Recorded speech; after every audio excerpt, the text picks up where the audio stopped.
ఇటీవలి కాలంలో విదేశాలలో భారత సంతతికి చెందిన మహిళలు మరణాలు కలవరపెడుతున్నాయి. మొన్నటికి మొన్న కృష్ణా జిల్లాకు చెందిన వైద్యురాలు ఉజ్వల ట్రెక్కింగ్కు వెళ్లి లోయలో పడి మృతి చెందింది. ఆ విషాద వార్త మరవక ముందే మరో దారుణం చోటు చేసుకుంది. తాజాగా ఆస్ట్రేలియాలోని విక్టోరియాలోని బక్లీ ప్రాంతంలో హైదరాబాద్కు చెందిన వివాహిత దారుణ హత్యకు గురవడం స్థానికంగా తీవ్ర కలకలం రేపుతోంది.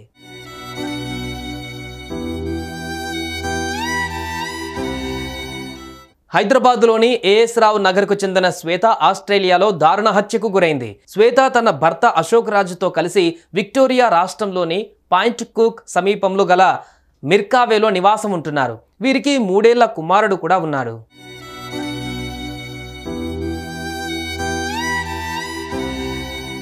అయితే విక్టోరియా రాష్ట్రంలోని బక్లీ ప్రాంతానికి 86 కిలోమీటర్ల దూరంలోని మౌంట్ పొల్లాక్ రోడ్డు పక్కన ఓ చెత్త బుట్టలో స్థానికులు మృతదేహాన్ని గుర్తించారు. వెంటనే పోలీసులకు సమాచారం అందించారు.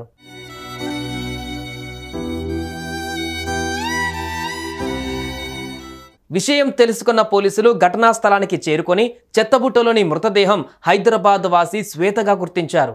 ఇక పోలీసులు అనుమానాస్పద మృతిక కేసు నమోదు చేసుకుని దర్యాప్తు చేపట్టారు.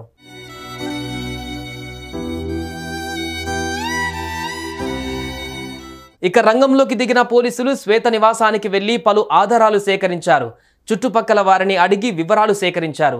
అయితే శ్వేత చాలా మంచిదని, ఎంతో ఆప్యాయంగా పలకరించేదని, ఆమె చనిపోయిందంటే నమ్మలేకపోతున్నామంటూ చుట్టుపక్కల వాళ్ళు పోలీసులకు తెలిపారు. శ్వేత మరణంపై ఆమె భర్తకు సమాచారం అందించారు.